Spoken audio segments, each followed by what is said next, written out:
Hi guys, we're back.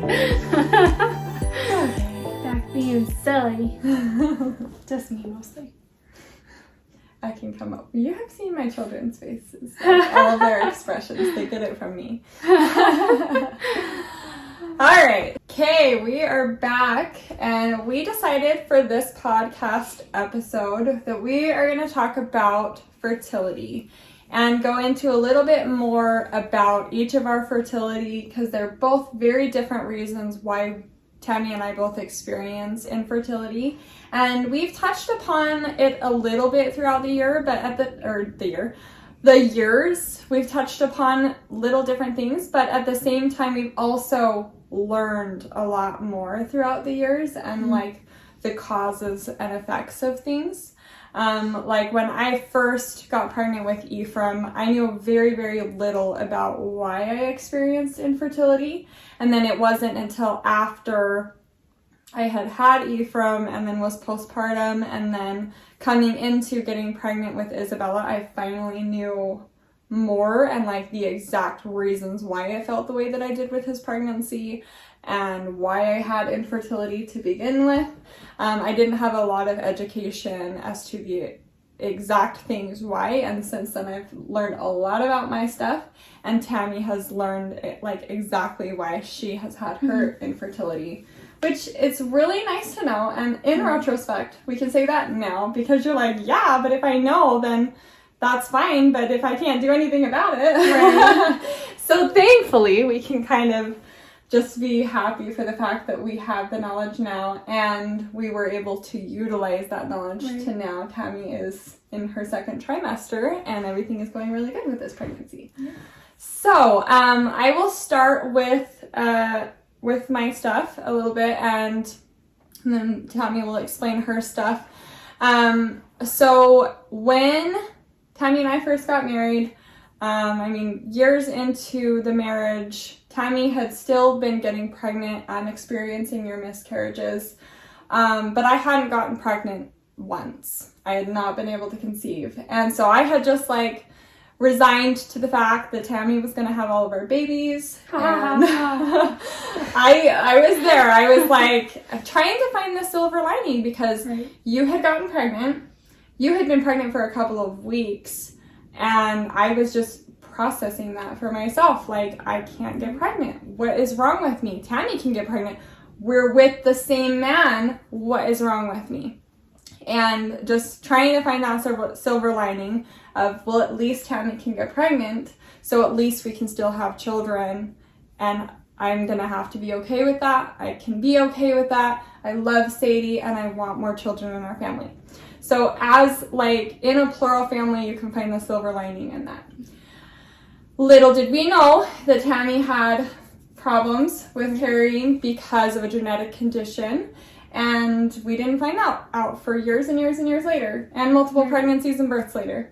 Well, it's really interesting when you like looking back on that retrospectively, like feeling that way, and then it's like I felt that way as well, that it was like after finding out about my condition, like the balanced translocation, and being like, okay, like there's pretty high chance that I just won't be able to get pregnant ever. Like it just might not happen. Right. And so that's how I thought that. I was like, I'm just gonna have this one and I'll be able to be a mother for hers, and that's just the way it's gonna be because that's kind of my only option. Like if I don't end up with a good egg that's viable, like there's not really anything I can do about that. Which for our first egg retrieval, we came back with 3 and none of them were good. All 3 of them had the genetic condition, and it was just like a whole batch thrown out, and it was just like, well, it was so like seriously? It is so expensive, and it's like how many times do we do that before something works out? Like, is it going to be like this every time? Right. How many times can we afford to do it? Like, it is so expensive. Right. And which I have to say,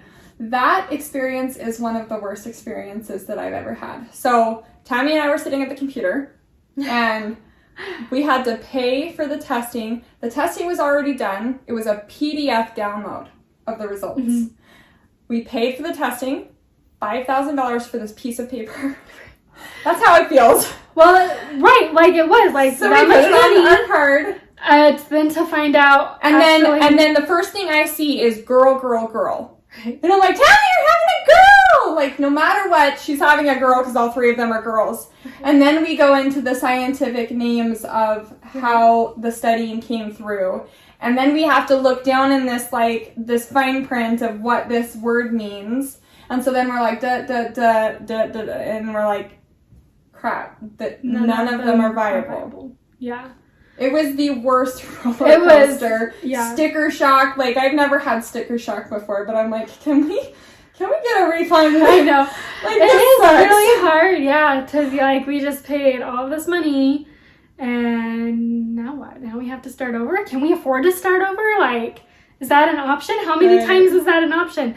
So it was really hard to, like, feel that way, to be like, okay. Like, and just to be clear, no amount of money would stop us from getting you pregnant, because that's what we want as a family. Like, and so trying to remind Tami that yes, like, these are the cards that we're dealt, but we are fortunate enough that we can save up for it, and we will, and this is our goals as a family, and don't even think about the money.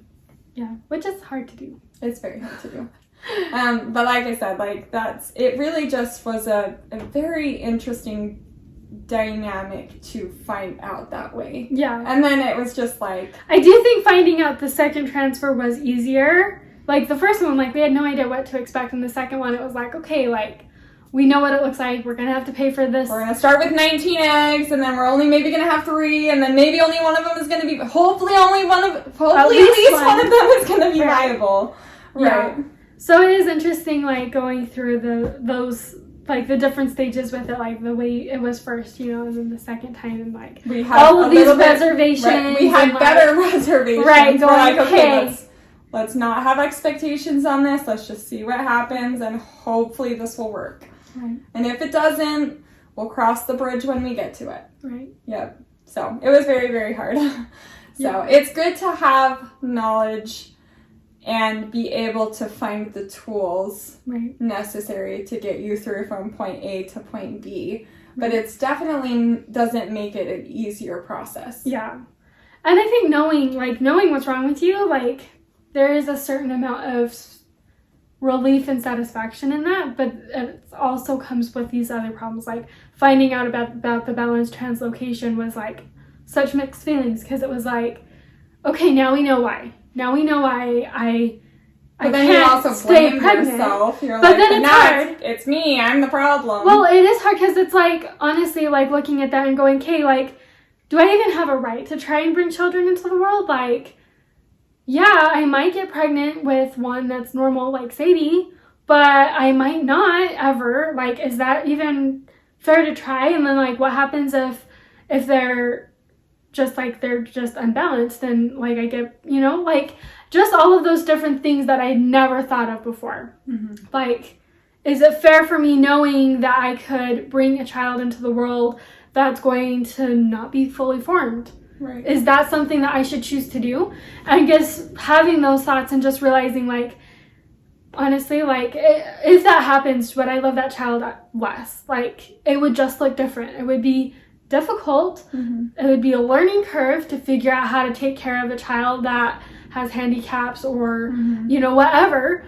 But I wouldn't love that child less. Mm-hmm. And that might not happen. I might end up with one that's normal, like Sadie's been, or I might not end up with any. Like, it's not really okay to just not try if I want to, because of what might or might not happen. Right. And so coming to terms with all of those things, like, it took a couple of months of just like that roller coaster of being like, I should just not even try. Like, there's something wrong with me. I'm just this incomplete human. It was funny laughing. Like, I can laugh about it now, but at the time I was thinking, and like, you know, those delicious watermelons that you get at the store that are seedless. Well, I'm a seedless watermelon. You get, you know, 1 or 2 like black seeds in there, but all the others don't work. You can't plant them, and they're not there. I'm a seedless watermelon. You can't propagate. I can't propagate. Yeah. I've never heard you say this. Oh, you haven't? No. Oh, I must have told my sister, but yeah. Yeah, I was just thinking about it one day, like, we were eating, because Ephraim loves watermelon. And so I was cutting up this watermelon, and I was like, I'm a seedless watermelon. Like, 1 or 2 good seeds in here, but most of them are bad. I'm a seedless watermelon. Oh, goodness. At least you can laugh about it. Yeah. But I think that it does come to that, like, you have to be able to find, like, the humor in it. You have to be able to, like, make your peace with it. And it's like, yeah, like when I first found out, there's no way I would have been able to think of that and laugh. Like, I would have been like, yes, too soon. Yeah, it really would have been. But now, like, looking at it and just being like, you know what? This is the way it is. This is my lot in life. This is the way my body is. There's nothing I can do to change it. Right. I can't, it's not, you know, I can't do anything about it. So you got to find a way to laugh at it. And you've already had enough heartbreak in the experiences that you have with the miscarriages. And it's like, for me, and especially like after Tami and I found out that her genetic condition was a balanced translocation, we went online, we found a support group, we were like reading horror stories about these women that carried to like 30 weeks pregnant, and then they miscarried, and then they did testing and then found out that they had balanced translocation. It's like, that would be horrible. Like, at least your body stopped it at 8 weeks, and that doesn't make it any better. But at the same time, you at that point, it's kind of that silver lining that it's like, it still sucks, but for me, that would have sucked more. Like, to make it that far along and think that everything's good and okay, and then it's not, like, that would be so much harder to me. At least this way, where it was like, you know what, like, I know it's not going to work out if it doesn't reach past this point, because that's the way it always is. Like, that's at least something that I can gauge things on and look at, instead of being like, okay, like, we've made it past all of those things and it looks good, everything's good. Oh, it's not actually. Which is really interesting, because I have a similar issue on my side, which is a very, very different issue. But I have a medical condition that can come up. It's actually the reason why I was induced with Isabella. And I can get pregnant and go through 30 weeks pregnant, and or even sooner. But I can go through to 30 weeks pregnant and experience a stillbirth if it's not managed, if it's not caught in time, because it's an 80 to 90% reoccurrence in an additional pregnancy. Right. So for me, just barely getting pregnant was a very fearful experience. Right. And so I'm like trying to get in to see a doctor, trying to get managed, trying to get whoever can see me, and making sure that I am like doing everything possible that I can to make sure that I don't have problems. And so I was doing blood work, and thankfully I actually, a friend of mine sent over a link to a course, and there has been more studies done on it. So what it's called is Cholestasis in pregnancy. And in Caucasian women, it's a 0.5% chance. And in the United States, it's it's a 1% chance prevalence in the United States. So any type of person, any ethnicity, it's a 1% chance. And so it's a very, very rare thing. And when I first experienced it with Isabella, I started getting the symptoms at 35 weeks pregnant. I started getting the symptoms, and then they were like testing me every single day, having me come in, doing biophysical profiles, making sure the baby was okay. And I started feeling like Isabella was checking out, like she wasn't moving as much. And the immediate concern is, when you read about cholestasis, is that there is a concern for stillbirth. Mm-hmm. And so I ended up getting induced with her at 37 weeks to make sure that she didn't, become a stillbirth? Yeah, born a stillbirth. Yeah. And so that was very, very scary, and which is also why, in discussing fertility with Tami, is that I'm trying to get on top of my health problems to make sure that I can get all of my ducks in a row, so that when I get pregnant again, it is likely to be successful, because I have three different health problems that can cause me to miscarry.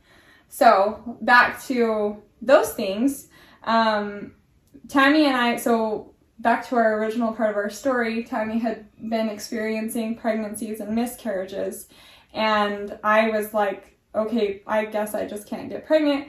Tami finally talked me into seeing a fertility doctor. She's like, you just don't have all of the information. Like, there's something going on. Go get it checked out. See if a doctor can help you figure it out.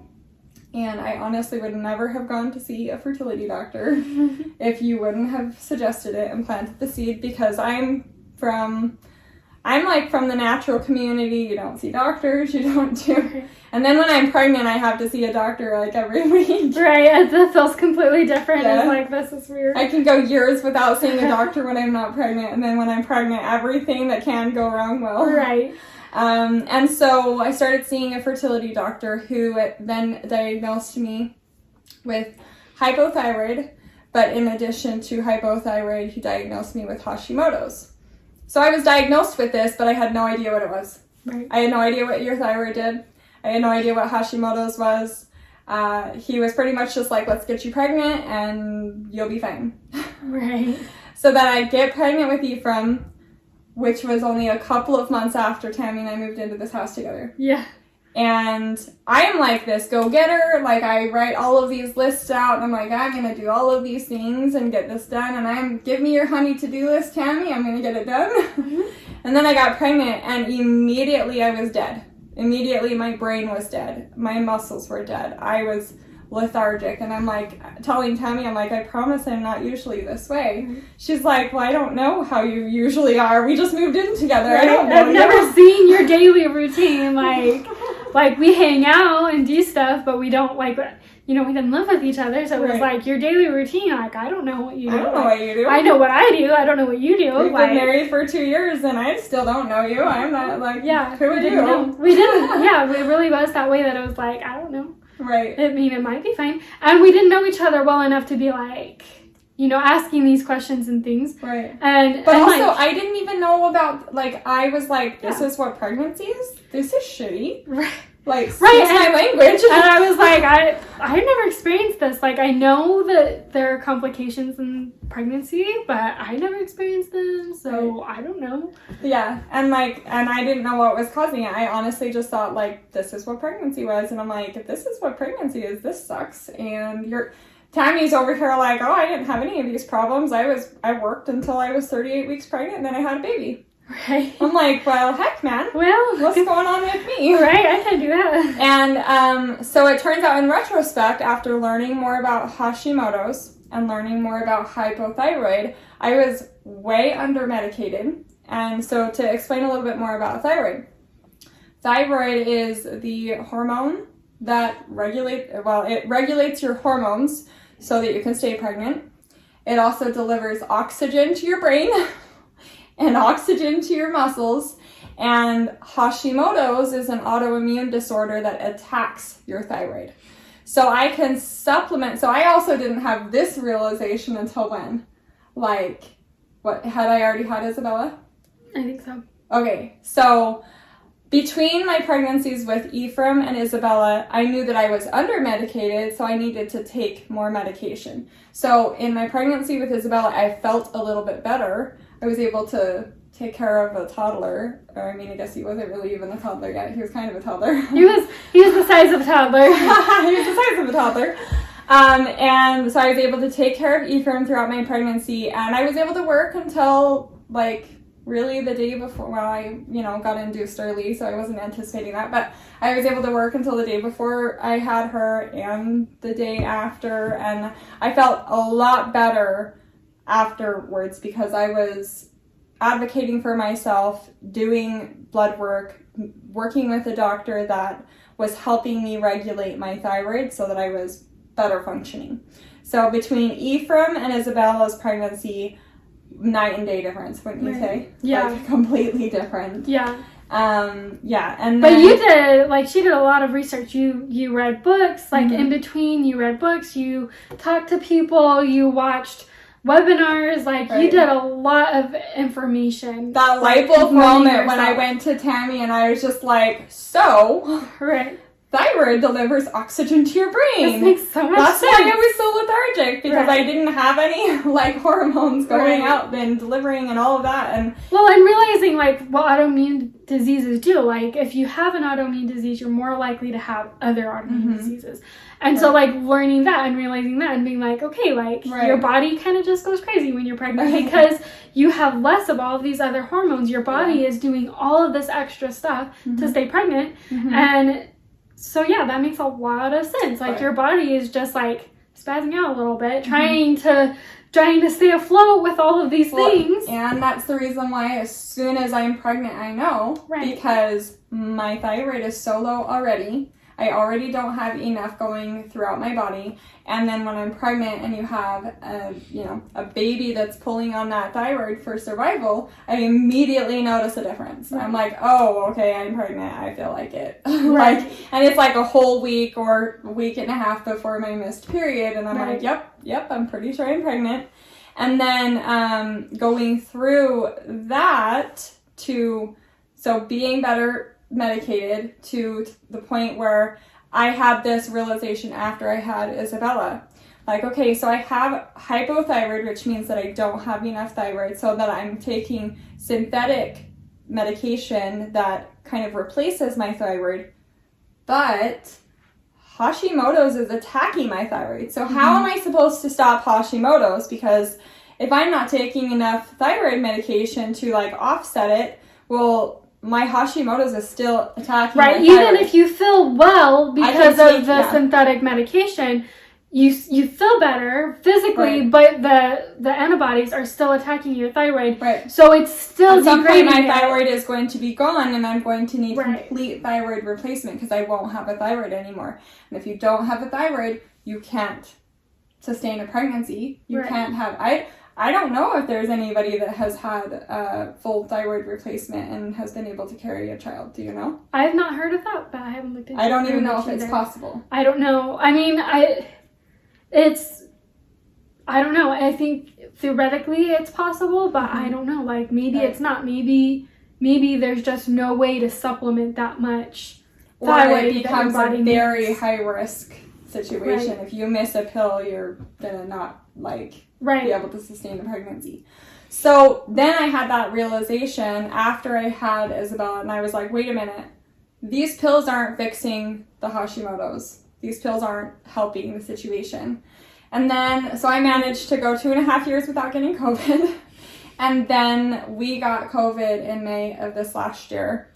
And I immediately felt like crap. And I got to the point where I was just completely overheated. My body was not regulating its temperature. My brain was lethargic off and on because I would have good days and bad days. And my muscles were burning, and some days, I would just sit in the chair in the living room and not feel well enough to even change Ephraim's bum or Isabella's bum. I just wasn't feeling well. So I started seeing an endocrinologist who has been adjusting my medications and trying different things, attending webinars for Hashimoto's, trying to figure out how do I fix this. And then come to find out also that a lot of other people who ended up getting COVID have experienced worse autoimmune conditions. So I had I've known that I've had Hashimoto's for a long time. I didn't start experiencing Hashimoto flares until after I got COVID. And so then it was and I could no longer eat gluten. My body is not processing gluten. There's just all of these things. All of a sudden it got 10 times worse. And it was well, crap, this isn't functional. How can I deal with this? And then also adding all of those things back to back to back, that it's I was a little bit scared to get pregnant. Right.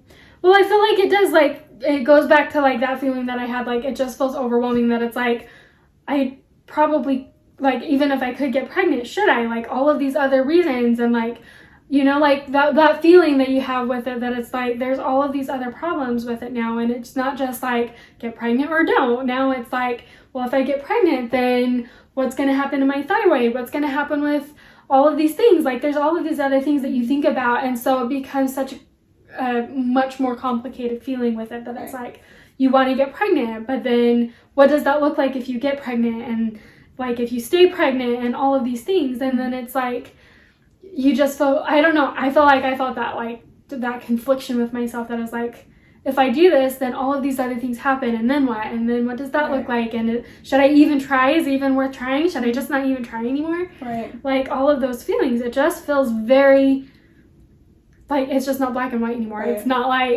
well, yeah, if you want to have a baby, get pregnant. If you don't want to have a baby, don't get pregnant. Like, it's not easy anymore. And we got to this point because it was right in the height of, like, me feeling not well and, like, wanting to, like, not being ready to be done. Like, after I had Isabella, it was like, well, like, am I going to be able to get pregnant again? Like, I wasn't really ready to be done.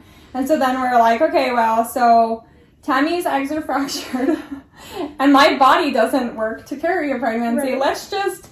you have my eggs and you can carry the baby. Right. We got to that point because it's just when you have not enough information, it's fearful, it's unknown, it's how is this? And you were right in the middle of, we hadn't even started IVF yet, had we? Or maybe we were it was right after the first failed egg retrieval. Yep. And it was like, okay, well, and it really was just like that thought process of like, okay, like if I can't sustain a pregnancy because my body can't do it, and your eggs are not coming back viable. Right. I'm like, okay, maybe I'll do an egg retrieval. You can take my eggs. Right. Yeah. But I think that is like it was comforting for both of us, you know, to be like, we do have at least one more option. Like, if these other things aren't working for both of us, we do have at least one more option, you know. And being able to have that, like, it did feel good to be able to have that idea, like, you know, like, if I don't end up having any viable eggs that I can harvest, then at least there's that option, like, you know, I mean, and we had talked a little bit for me with that too, like, just using a donor egg, and it's like... Wouldn't you rather have my donor egg? Right, like, it's pretty much the same, like, keeping it in the family, so, you know? The only difference is our skin colors, which... Sadie definitely found that out when Ephraim was born. She was just like, why does he look so different? How come his skin color is different than mine? He's so pale, so white when he comes out, and she's like, why is he like that? Look at it. I'm just so much darker than him. I'm like, you have an olive complexion. It's just... Ephraim has an ivory one, or whatever you call it. What do you call it? Just olive. Fair skin. Fair, yeah. Fair. Yeah, it's interesting, the conversations you end up having with a 5-year-old. She was 5 at the time. She was only 5. Yeah, she was like, what is this? Why does he look so different? Why does he look different? Blonde hair, fair skin. She comes out with dark hair. She's always so tan too. It doesn't even matter if it's winter time. I know. She's just like tan. Yep. Anyways, so we were problem solving. Yeah. We're like, maybe this will work. And it was really like, I honestly didn't think that I could have more kids. And so that's like that kind of people were suggesting, like, when a lot of people that just have things to say, they're like, well, Sophie, why don't you carry for Tami?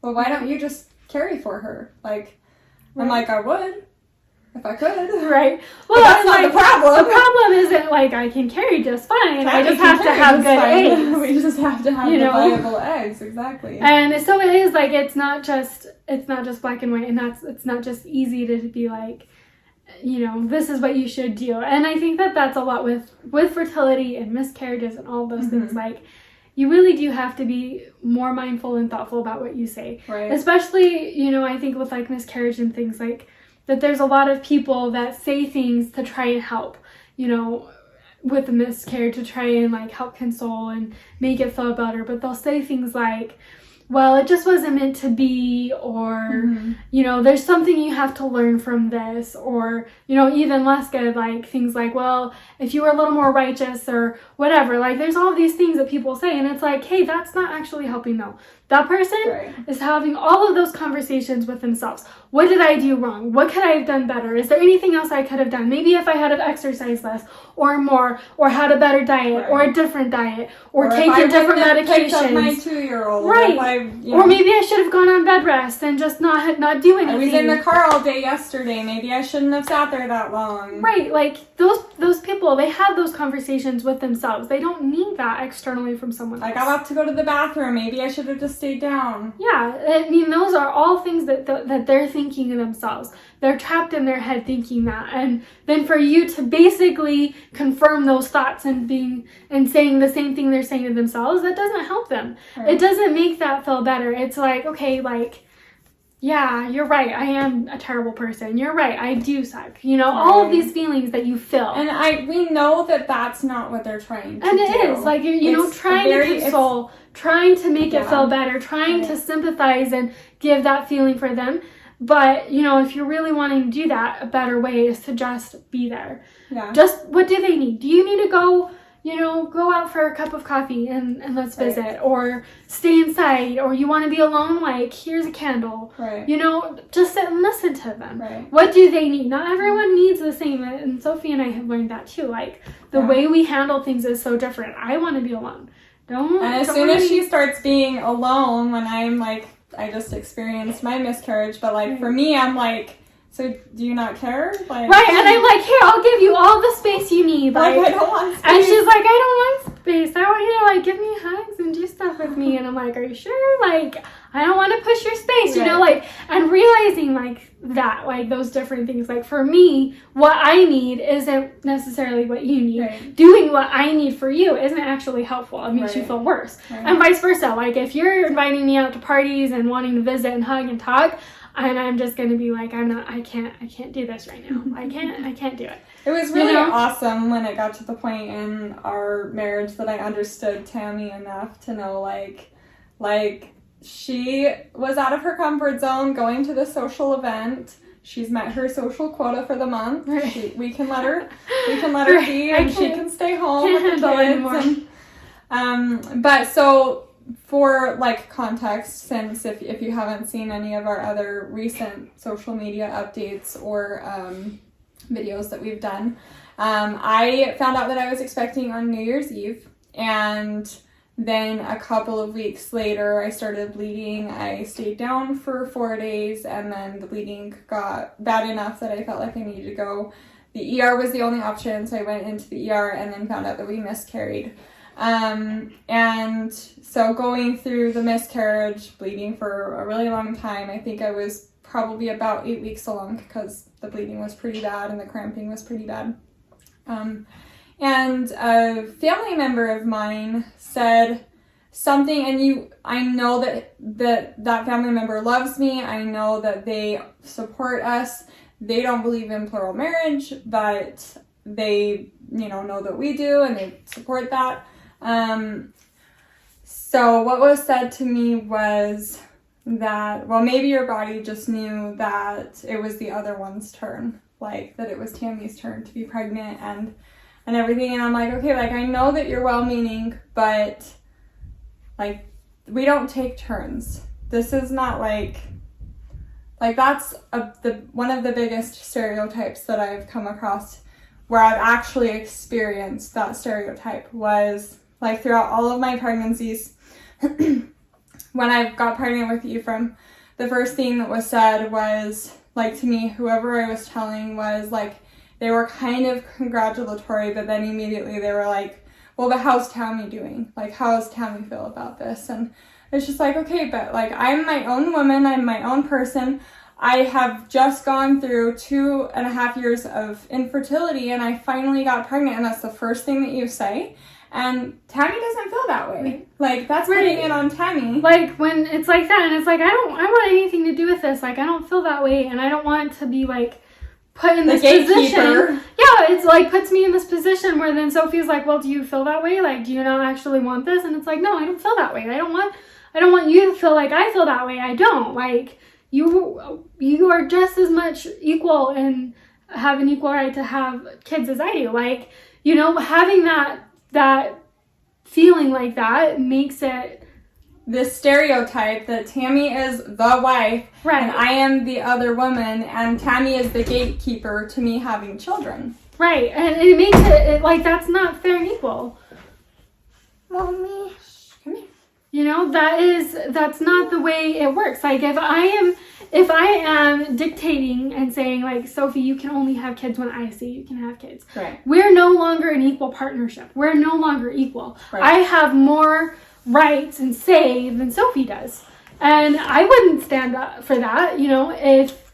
If Sophie said that to me, I'd be like, heck no, that's not gonna fly. So why should it be okay for me to say that to her? Like, that's not equal. That's not consensual. If that was the case too, Tami and Colton were trying to get pregnant before I married into the family. So if we went based off of that, she had Sadie, but then you were also trying to get pregnant again. And then I come into the mix. If we were taking turns, well, Tami was already trying, so I wouldn't have even. Right, you have to wait for me. Like, and I'm still here, you know, barely into finally a second trimester here that is working. Like, it's just, and with that too, like, you maybe I can't have kids in a couple of years, so I need to have all of my kids right now while my body is functioning before my thyroid is completely depleted and I can't carry a child. And what happens if I take that and say, well, you have to wait till I'm done? Well, then what happens if by the time I'm done she can't then anymore? I've missed the window. Then she can't do it. Like, how is that fair and equal? How is that, you know, like that stereotype goes back to like, you know, like concubines and things like that, like where you have a wife and a concubine. Right. Sophie's not a concubine. She's a wife. Right. She's equal. She has the same rights as I do. And she wants the same things for me that I want for her. Like, we're the same. And to put that stereotype there, like, that is really, it's just outdated. Like, I know, like, stereotypes are there because of a reason. Like, those things happen. It has happened in the past. That's why that's what people think of. But that's not, like, when you say it, it's kind of like you have to put those thoughts out there, you know? Because when you say that and you say, but do you hear what you just said? Do you hear how that sounds? Right. And then you think about it and realize and go, yeah, that actually sounds really awful. When you say that, what it is saying is my pregnancies, my having children and all of those things is more important than yours. Right. That's really awful. That's not equal and fair. That gives me so much more power than Sophie does. That's not equal. Right. That's not what we're about. We have always said in our marriage, everything is consensual. Everyone wants to be here. Mm-hmm. Everyone has equal needs that are tried to be met equally. Right. If there's a problem that you feel like you have a need that's not being met, we all try to make it be met. Right. We all try to change and go, okay, this isn't working for me. Okay, then what can we do to do it, make it different? What can we do differently to make it work out better? Right. And if we don't do that, then our marriage isn't equal. Our marriage isn't consensual. If any one of us isn't able to say that, then, you know, you're not equal at that point. Your needs aren't the same as everyone else's at that point. And that's what we're trying to do here. And part of the reason why we've become a public plural family is to try and help stamp out those stereotypes. Our whole entire public persona, like, Tami was immediately stamped out as this wife that didn't want plural marriage. When she never said that, nobody else ever said that except for somebody that just said, well, Tami's not happy. Well, Tami doesn't want Sophie as a sister wife. Well, Tami, and it's like, no, that's not true. Right. Tami has never regretted having me as a wife. Right. She has never regretted this choice. It's been difficult to learn how to live plural marriage, to figure out what it means for us, to not immediately take on those stereotypes for ourselves and then be like, well, wait, Tami, are you not happy with me? Are you okay? Like, is everything fine? And then for me as a plural wife, I've immediately had this situation placed on me that nobody is really congratulatory for me when I'm pregnant. That it's immediately like, if I get pregnant, it's taking away something from Tami. Right. And it's like, hey, but it's not that way. Tami can be happy for me when I'm pregnant. I can be happy for Tami when she's pregnant. I just experienced a miscarriage. That doesn't mean that I'm any less happy for Tami to still be pregnant and be in her second trimester.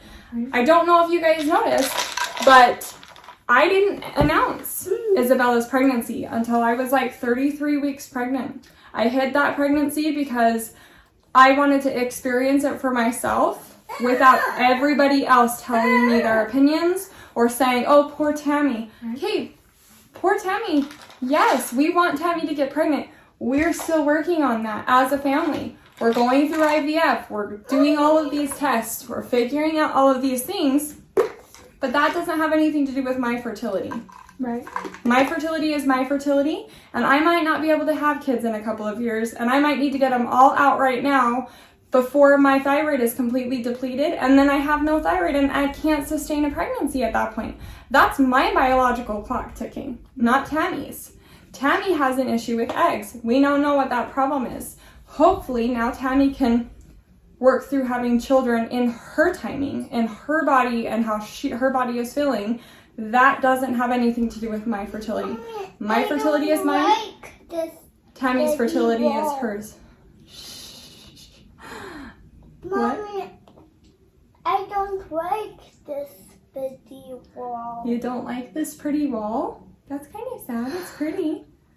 It's got pretty flowers on it, and we did a lot of work on it. But that's one of the biggest stereotypes that has kept coming up, like even just barely with what my family member said about like me just experiencing a miscarriage. It's just I've kept my voice quiet about it for so long because I know that people are well-intending and I know that people just don't understand. But that's part of why Tami and I are doing this podcast. Is to shh. I don't like this video. Okay, that's fine. You don't have to like it. But that's part of the reason why Tami and I are doing this podcast, because it's not fair to Tami to have all of these stereotypes just placed upon her as a first wife, especially when she doesn't feel that way.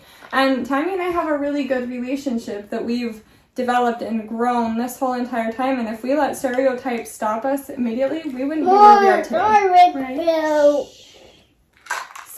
So we wanted to share all those things. I hope you guys can watch this and just like kind of get a new perspective on, you know, those things for us and what that looks like, what it can look like. And if you have any other questions or ideas that you'd like us to share more of, then we'd be really happy to do that. And we'll see you on the next podcast. And just taking away from this too, that everybody's needs are different and everybody's life is different. Everybody's body is different. Tami and I both experience infertility for different reasons that we have to work through ourselves. And we're not grouped in as one person. We are both very different women. We are both loved very dearly by our husband for different attributes that we bring into our family. And that is our family. This is who we are. So thanks for joining us. Hopefully it didn't get too heated. And we'll look for you at the next podcast. Thanks for following us and thanks for supporting us.